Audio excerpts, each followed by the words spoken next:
Bueno, esto que acabo de editorializar tiene que ver mucho con la realidad que estamos viviendo hoy, por eso es un editorial. Pero para comprender dónde estamos parados hoy en materia económica, en materia política, vamos a acudir a uno de los hombres más reflexivos que yo por lo menos considero ahora en la Argentina actual, que es Agustín Etxebarne. Es economista y además es el presidente de la Fundación Libertad y Progreso, además de ser uno de los hombres más cercanos como asesor al propio presidente de la Nación. Agustín, buen día. Jorge Calvo te saluda. Buen día, Jorge. Encantado de charlar contigo, ¿no? Bueno, para mí también, lo tenemos un poco perdido a Agustín, pero es muy importante que él vierta sus opiniones también acá. Tiene un montón de seguidores en Salta y es un hombre que predica realmente con mucha coherencia. ¿Dónde estamos parados hoy, Agustín? Porque ayer el Congreso otra vez dio una muestra donde pareciera ser de lo que el que gobierna hoy en la Argentina ya desde hace tiempo es precisamente el Congreso Nacional. ¿Por qué digo esto? Porque hay 20 triunfos que podemos anotarle, 20 triunfos consecutivos a las posturas opositoras. Desde el rechazo, por ejemplo, a los candidatos oficialistas de la Corte Suprema, que no sé si te acordás, hasta el traspié de ficha limpia, el aumento jubilatorio, la distribución de los ATN, la aprobación de emergencia por discapacidad y salud pediátrica, ¿qué más? La ley de financiamiento universitario y el rechazo a 5 decretos. Ahora vienen con el tema de los DNU también. ¿Cómo se ve eso, Agustín? ¿Cómo lo reflexionás? Bueno, en la visión que yo tengo justamente coincide bastante con lo que estás diciendo. Es decir, el gobierno actual, como en Argentina se elige por mitades el Congreso, cuando triunfa no logra tener ninguna de las cámaras, no logra dominar ninguna de las cámaras. Y ahora lo que sí logró al principio del mandato fue con algunos aliados, con personas que estaban, digamos, en el centro, por decirlo de alguna manera, logró sacar una ley bases adelgazada, no la ley bases completa, que es cuando la gente pregunta cuál es el programa del gobierno. Bueno, si leen la ley bases completa, eso es lo que pretende el gobierno. Pero, por supuesto, no logró hacerlo porque necesitas tener el apoyo del Congreso. Logró hacer un tercio del camino. Ahora, ¿qué pasó? Que en los últimos 2 meses, o un poquito más, si tomamos algunas de las cosas que mencionaste, pero fundamentalmente en los últimos 2 meses, el Congreso, el kirchnerismo logró dominar el Congreso, pero incluso con 2 tercios. Y eso le ha puesto una dinámica al argentino, una dinámica política que se traduce en un daño económico. Pero esto se traduce en un daño económico que lo ves en el aumento del riesgo país, en la incipiente corrida cambiaria que digamos el gobierno está manejando, pero que le provocó tener altísimas tasas de interés, que te genera un trimestre donde se frenó el crecimiento, porque con estas tasas de interés obviamente es muy difícil avanzar, porque las personas que tienen una tarjeta de crédito o están comprando a crédito con tarjeta, bueno, con estas tasas es imposible, ¿verdad? Y las pymes lo mismo, te afecta fuertemente una pyme que está endeudada, etcétera, etcétera. Con lo cual, la gravedad política se traduce en gravedad económica. Y esto es lo que estamos viviendo. Entonces ahora creo que el domingo va a ser una fecha clave, porque son las elecciones en la provincia de Buenos Aires. Elecciones que para diputados nacionales, sino que son para los diputados y los senadores provinciales y para los consejeros vecinales y para los consejeros escolares, lo cual ahí tenemos que hacer un punto, porque si querés después hablemos de ese tema de los consejeros escolares, que tengo un punto para hacer. Pero en esencia creo que si se le renueva el mandato popular al presidente, sobre todo en las elecciones de octubre, el 26 de octubre, que ahí sí es para renovar el Congreso, es probable que ahí por supuesto va a mejorar la cantidad de diputados, eso no hay ninguna duda. La pregunta es si va a llegar a tener 86, ¿no? Como para tener por lo menos asegurado un tercio. Porque si domina un tercio, se asegura, por ejemplo, que se permanezcan los vetos presidenciales. Mientras que ahora puede ocurrir que le rechacen el veto presidencial. El presidente puede volver a vetar ahora algunos de los proyectos que está pasando el Senado, pero hay que ver después si se mantiene el veto. Y eso depende hoy de estos diputados que están en el centro.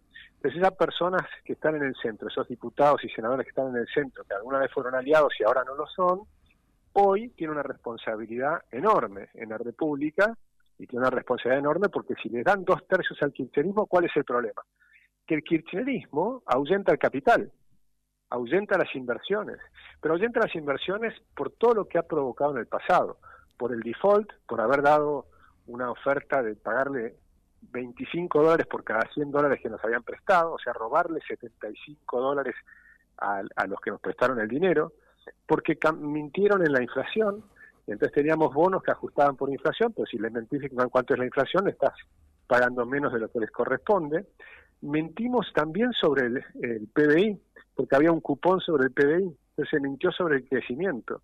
Y esto está demostrado en la justicia. Sí, claro. Entonces, por eso Moreno está complicado por ese tema, es decir, que permanentemente fueron afectando al capital privado. También se robaron las AFJP, el dinero que estaba acumulado en las AFJP, el dinero de los jubilados, que ahora tienen problemas. Claro. ¿No? Obviamente, porque si te robaste las cajas, pues ahí tenés un problema. Es decir, que son una serie de inconvenientes que fueron sucesivos. Primero en la política, pero se traduce rápidamente a la economía. No cabe la menor duda. Y lo increíble de todo esto, que ha sido muy bien citado por Agustín, es el cinismo que tiene la política. Porque los mismos que hicieron, le robaron a los jubilados, que le vetaron el 82% móvil, que liquidaron las AFJP y todo lo demás, son los mismos que hoy están, como dijo en algún momento el propio ministro Francos, son los grandes custodios de la moral pública y de los propios jubilados, ¿no? Es decir, esa inconveniencia, esa incongruencia en el pensamiento y en el actuar es como que también es censurable, ¿no? Bueno, yo creo que ahí, claro, porque por supuesto que los jubilados tienen pésimas jubilaciones, eso lo sabemos todos y también es correcto que hay que mejorarlas. Pero no se mejora simplemente con decir, bueno, subámosle 100.000 pesos. Porque si después eso te genera un desequilibrio fiscal, te desajusta la economía y terminás en una inflación mucho más alta, lo que ganaste por un lado lo perdés por la inflación. Entonces tampoco te sirve. Con lo cual hay que hacer una reforma previsional. Ahora, la reforma previsional no es que le va a gustar a todo el mundo. No les va a gustar. Por lo pronto a los que nos están escuchando, la reforma previsional que nosotros proponemos en la Fundación Libertad y Progreso es, por ejemplo, que las mujeres se jubilen en la misma edad que los hombres. Sí. Yo creo que eso tiene que ver con la justicia. A las mujeres no les va a gustar porque tienen que pasar de jubilarse a los 60 a jubilarse a los 65. Pero la pregunta es cuál es la justicia de que se jubilen 5 años antes si las mujeres en promedio viven más que los hombres. Tienden a vivir 5 años más que los hombres. Entonces les pagás mucho más tiempo sin trabajar, pero además hoy una mujer de 60 años es una persona joven. Yo tengo 62, me considero que todavía estoy en plenitud de poder seguir trabajando, y si no pudiera trabajar más, me aburriría. Es decir, yo quiero seguir trabajando, ¿no? Entonces la idea es que sigan trabajando, y eso te genera un ahorro fiscal que lo podés utilizar para pagar mejores jubilaciones. ¿Se entiende? Clarísimo. Y después lo mismo pasa con la reforma laboral. No quieren pasar la reforma laboral, la trabaron en la justicia. ¿No? Y los sindicatos se oponen y demás, pero en realidad la reforma laboral es fundamental para no tener un 45% de la gente trabajando en negro. Si esa gente que trabaja en negro, con la reforma laboral, facilitando las cuestiones para que las pymes puedan tomar nuevos empleados en blanco, tendrías más gente trabajando en blanco. Esos son más aportes. Esos mayores aportes te permiten mejorar la jubilación, sin inflación, sin imprimir billetes, sino porque realmente estamos corrigiendo los temas. Un tercer tema a corregir es que hay 146 regímenes de privilegios. Hay gente en Argentina que se jubila a los 42 años. Es un disparate. Entonces, bueno, porque imagínate hoy vivís 80, 90 años, y si te jubilás a los 42, significa que trabajaste muy pocos años para después recibir gratis toda tu vida, o casi toda tu vida. Es un disparate. Esos disparates son los que hay que corregir. Entonces no es cuestión de decir suban a los jubilados, es cuestión de corregir los disparates. No cabe la menor duda. Es decir, además, con mucha precisión lo señala, si vos le aumentás hoy a los jubilados, primero destruís el tema de lo que tanto nos costó, no es solamente al gobierno, sino es el esfuerzo conjunto del gobierno y el pueblo argentino, que es el equilibrio fiscal y el pequeño superávit financiero que tenemos. Y se va a licuar con la inflación, porque vos para pagar a los jubilados, vos tenés que abrir los grifos otra vez y empezar a emitir.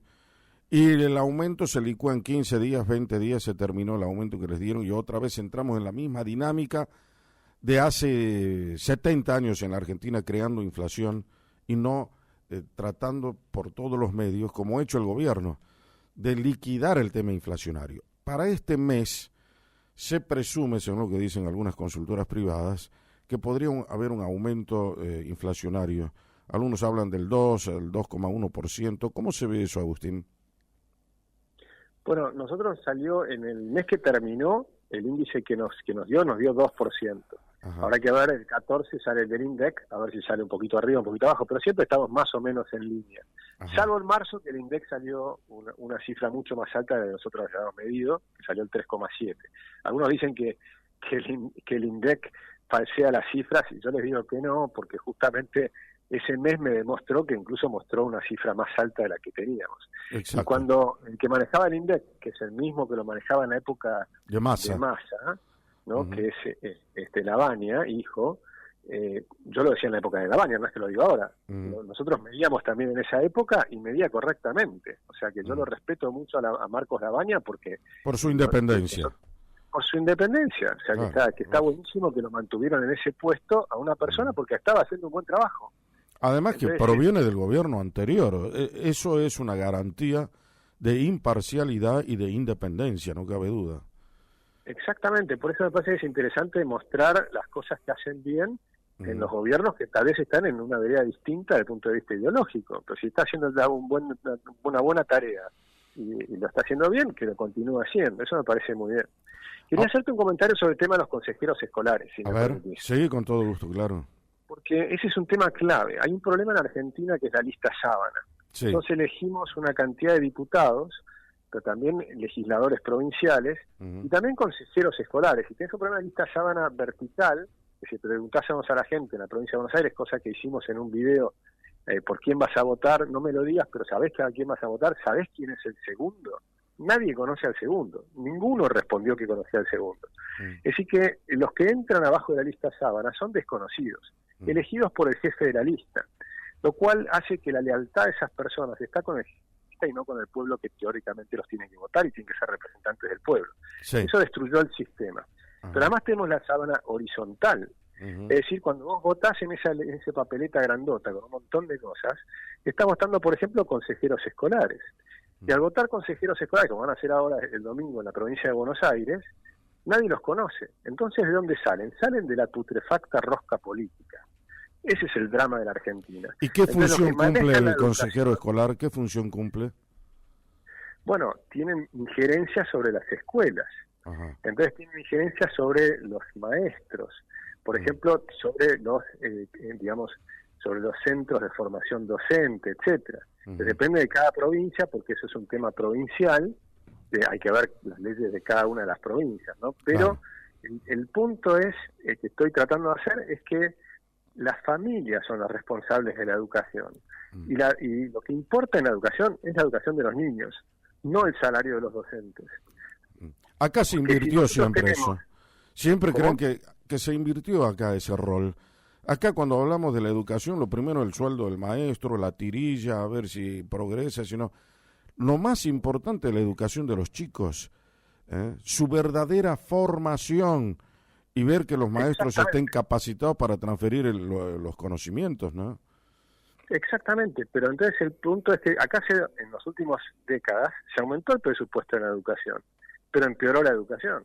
Lo que pasa es que tienes también estatutos del docente que les permite tener un montón de licencias y muchas veces la titular de la materia está ausente, viene una suplente, la suplente no tiene la misma posibilidad de enseñar bien, los chicos no le dan la misma, la misma bola, generalmente tiene problemas y muchas veces tampoco viene la primera, viene la segunda suplente y tuvieron 3 maestros en lugar de una en la misma materia y ahí estás pagando 3 sueldos en vez de uno. En vez de pagar bien a uno, estás pagando mal a 3.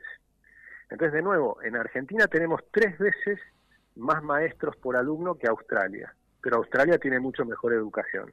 Entonces es preferible no tener 3 veces más maestros de lo que necesitas, pero que tampoco puedan tomarse licencia por cualquier cosa. Pero lógico, Entonces, eso es una falta de seriedad al trabajo que desempeñan. ¿Ah? Sí. Pero además se genera un problema que es el de los maestros taxi, que es que les pagamos mal, entonces como les pagamos mal tienen que tomar varios trabajos, y como toman varios trabajos después no pueden atender bien cada uno de sus trabajos. Exactamente. Es un círculo vicioso, porque yo tampoco estoy cargando las tintas sobre los maestros, el sistema es lo que está podrido.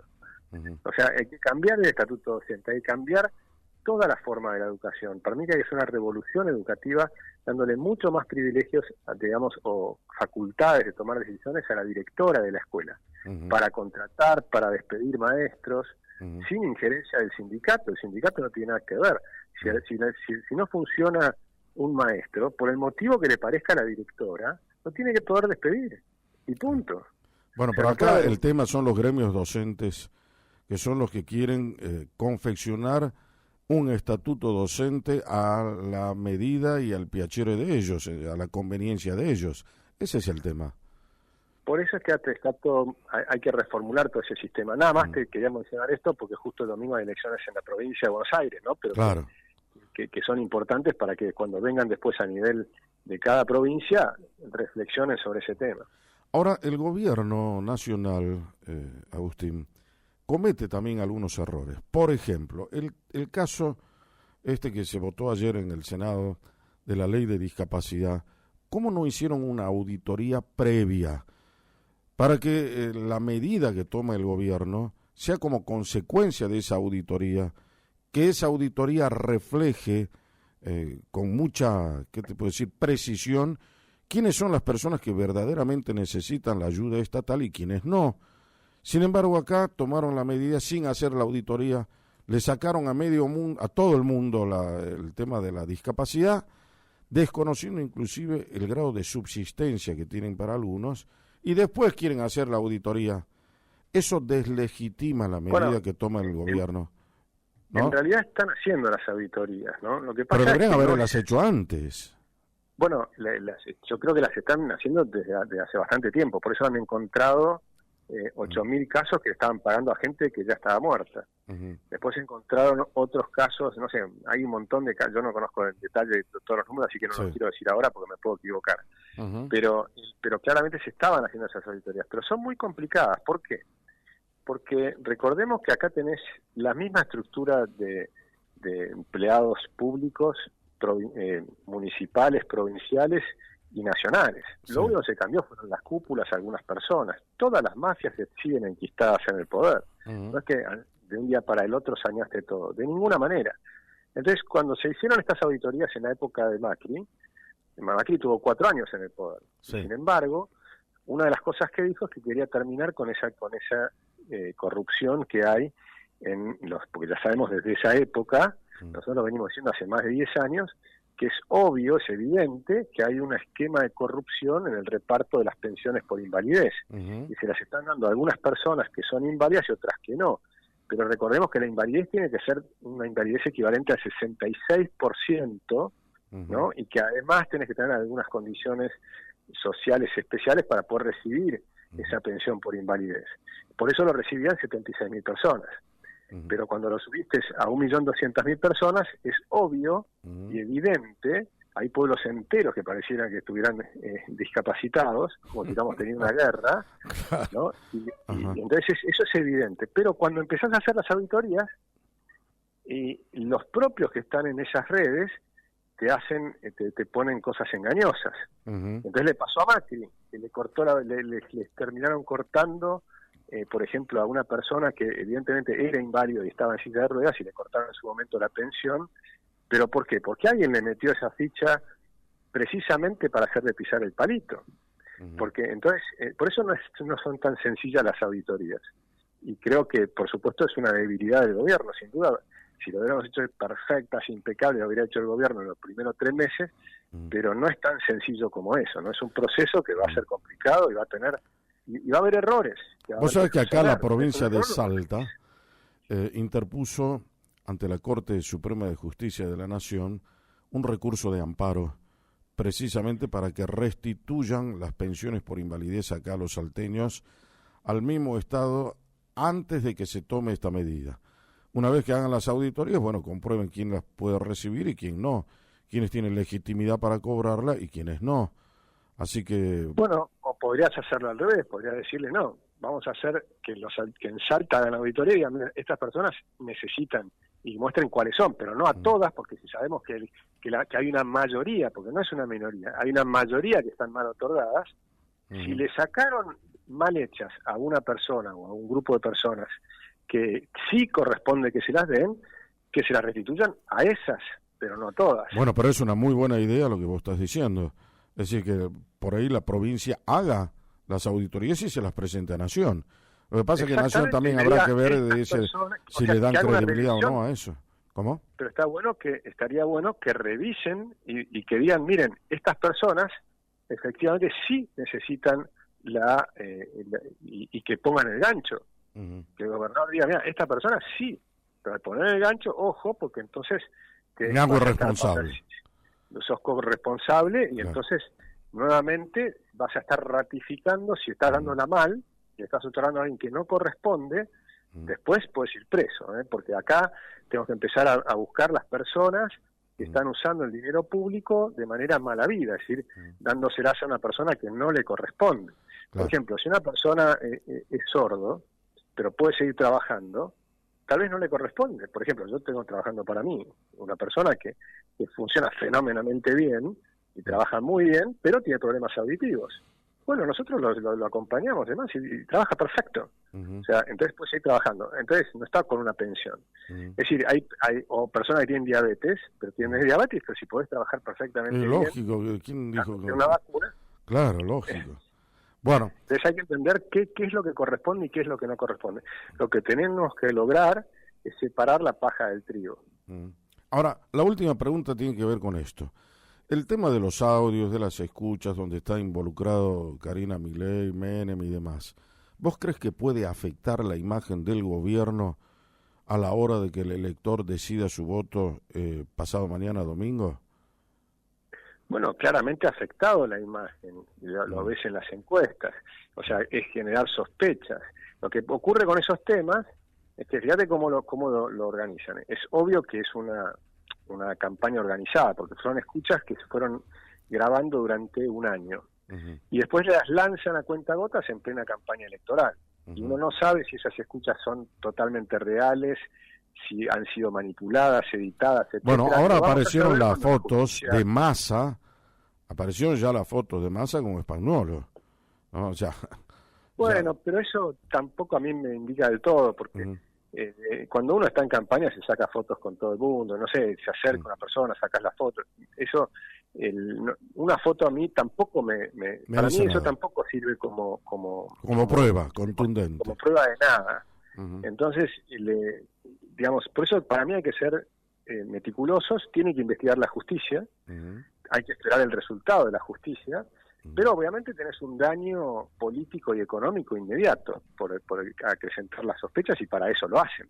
Lo hacen porque si el motivo del que publica las escuchas es porque quería combatir la corrupción, las hubiera mostrado en el momento que las tenía. Exactamente. ¿No? Y hubiera hecho la denuncia. El rumbo económico que tiene hoy el actual gobierno, el tema del dólar, de las bandas de flotación, algunos dicen que va a perforar el techo que le pusieron Milei. ¿Cómo lo ves a eso, Agustín? ¿Hay algún riesgo o vamos por un sendero que tiene salida, que la Argentina puede llegar a orientar adecuadamente sus acciones en ese tema? Yo creo que el gobierno hizo de entrada un programa tremendamente importante con coraje de bajar 25% el gasto, restablecer el superávit fiscal, y eso te permitió ir bajando la inflación, y veníamos en un sendero que era el correcto hasta hace 2. Los intereses han bajado muy fuertemente, del 270% al 30%. Ahora, lo que pasó estos 2 meses es un tema político grave que se tradujo en un problema económico. Porque si la gente no le cree al sistema y empieza a escaparse del sistema porque tiene miedo, ese miedo, por supuesto, te genera efectos económicos. Y entonces empezás a tener ese tema. El esquema es muy robusto porque se basa en el superávit fiscal. Ahora, esa robustez te permitiría decir que incluso si se va arriba de 1.470, donde puede intervenir con el dinero del Fondo Monetario, te alcanza para restablecer el equilibrio, porque vas a sacar pesos con los dólares que prestaron afuera, con ese propósito. Ahora, hay que restablecer la confianza. El gobierno necesita un shock de confianza. Tal vez ocurra este mismo domingo con las elecciones o el 26 de octubre. Que ahí, si hay una ratificación del rumbo por parte de la mayor parte del pueblo argentino, bueno, eso va a dar un shock de confianza y ahí se restablece el equilibrio. De otro modo, va a ser una tarea más compleja, sin duda. Muy bien, Agustín Etxebarne, ha sido un placer hablar con vos en la mañana. Gracias por tu tiempo, muy amable. Igualmente, un abrazo grande. Quo Vadis, con Jorge Calvo, periodismo en serio.